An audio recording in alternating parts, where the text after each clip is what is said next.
Баршаңызға қайырлы күн, құрметті көрермендерім, менің каналыма қош келдіңіздер. Сіздермен бірге Гүлбану. Бүгін сіздерге өте дәмді әрі тез дайындалатын шоколадты пирогты жасауды көрсететін боламын. Құрамы мен мөлшерін төменгі описание бөліміне жазып қалдыратын боламын. Көріп тұрғандарыңыздай нәп-нәзік, жұп-жұмсақ болып шығатын пирогты менімен бірге жасап көріңіздер. Ендеше видеоны соңына дейін қарап, міндетті түрде арнаға тіркеліп қоюды ұмытпаңыздар. Ал ендеше біз бисмиллах деп бастаймыз. Ең алдымен ыдысымызға 3 жұмыртқамызды салып аламыз, және де оның үстіне кішкене ванилиямызды салып алатын боламыз. Оның үстіне қантымызды қосып, миксердің көмегімен массамыз 2 есе ұлғайып, аппақ болып көпіргенше жақсылап шайқап шығатын боламыз. Құрметті көрермендерім, менің осы арнам, яғни сіздерге пайдалы болып ұнап жатса, міндетті түрде арнаға тіркеліп, лайк басып, өз пікірлеріңізді қалдырып, және де жақындарыңызбен, достарыңызбен, туыстарыңызбен арнаны міндетті түрде бөлісіп қойыңыздар дегім келеді. Қазақ каналдарының дамуына өз үлестеріңізді қосыңыздар. Алдағы уақытта сіздерге түрлі тағамдардың, тәтті рецепттердің, яғни қолжетімді түрлерін ұсынатын боламын.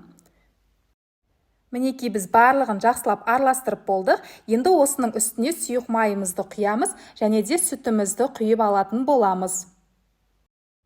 Бұл жерде сүттің температурасы маңызды емес, және де бөлме температурасындағы жұмсақ сары майымызды салып алатын боламыз. Одан соң миксердің көмегімен барлығы біркелкі болғанша тағы да араластырып алатын боламыз.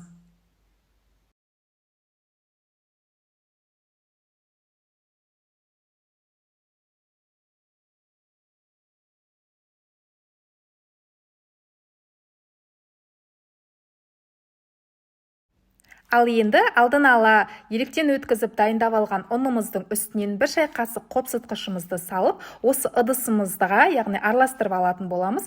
Енді осы сұйық массамыздың үстінен барлығын бірден салып тастамай, 2-ге бөліп салып, миксердің көмегімен біркелкі болғанға дейін шайқап шығатын боламыз. Шоколадты пирогты міндетті түрде жасап көруге кеңес беремін. Менің ең жиі жасайтын пирогтардың, яғни рецепт түрі деп айтсам болады. Балаларыма және жолдасыма қатты ұнағандықтан жиі жасауға тырысамын. Сіздер де жасап жақындарыңызды қуантып қойыңыздар дегім келеді. Мінекей ұнымызды 2-ші бөлігін салдым, яғни 2 бөлікке бөліп салдым ұнды, және де миксердің көмегімен біркелкі масса болғанға дейін жақсылап шайқап алдық. Енді осының үстіне какаоамызды салып, яғни тағы да миксермен араластырып алатын боламыз. Міне бізде осындай масса пайда болды. Пирогымыздың қамыры осымен дайын, ал енді біз яғни пісіретін формамызды дайындап алатын боламыз. Пісіретін формамның астын осылай майлап, формамен де 26, енді осы формамыздың ішіне жаңағы дайындап алған қамырымызды салып алатын боламыз. Және де алдын ала 180 градуста қызып тұрған пеште пирогымызды 30-40 минут аралығында пісіріп алатын боламыз. Әрине бұл сіздердің пештеріңіздің ыңғайына қарай. Сол үшін міндетті түрде пирог пісіріп жатқанда, яғни кішкене қадағалап қарап отыруларыңызды сұраймын. Ал ендеше пирогымыз піскенше шоколадты ганаш дайындайтын боламыз. Ол үшін сары майымыздың үстіне шоколадымызды бөліп салатын боламыз. Мендегі шоколад Қазақстан шоколады, ал сары май 82,5% сары май. Енді осыны водяной баняда, яғни су моншасында ертіп алатын боламыз. Немесе микротолқынды пеште ертсеңіздер болады. Мінекей осымен біздің ганашымыз дайын. Пирогымыз да осы уақыт аралығында пісіп шықты. Пирогымызды формадан шығарып, толықтай суытып алатын боламыз. Пирогымызды алдын ала осы күйінде, яғни жарты сағатқа немесе 20 минутқа қалдырып суытып аласыздар. Одан соң барып холодильникке салсаңыздар болады, тағы да 30 минут аралығында. Толықтай суығаннан кейін ғана барып бетіне осындай ганашымызды, яғни алдын ала дайындап қойған ганашымызды осылай барлық шетіне жететіндей әдемілеп біркелкі етіп құйып шығатын боламын. Шоколадты ганажымызды толықтай осылай жағып шыққаннан кейін міндетті түрде холодильникке бір түнге қойсаңыздар болады, немесе яғни кішкене мұздатып алсаңыздар болады 2-3 сағатқа, яғни шоколадымыз қатып әдемі болғанға дейін. Және де әсемдік ретінде бетіне өз қалауларыңыз бойынша сәндесеңіздер болады. Менде бұл жерде жаңғақты езіп майдалап осылай сәндеп жатырмын.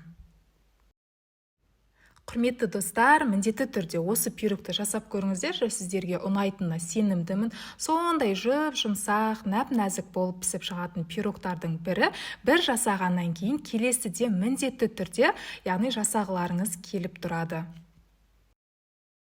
Негізі осы пирогты бір түнге қалдырсаңыздар өте керемет болып қатады, бірақ менде яғни бір түн тұрмады, 2 сағат, 3 сағат көлемінде тұрды. Себебі менің қыздарым, мама пирогты жейікші деген соң біз бір түнге қалдыра алмадық.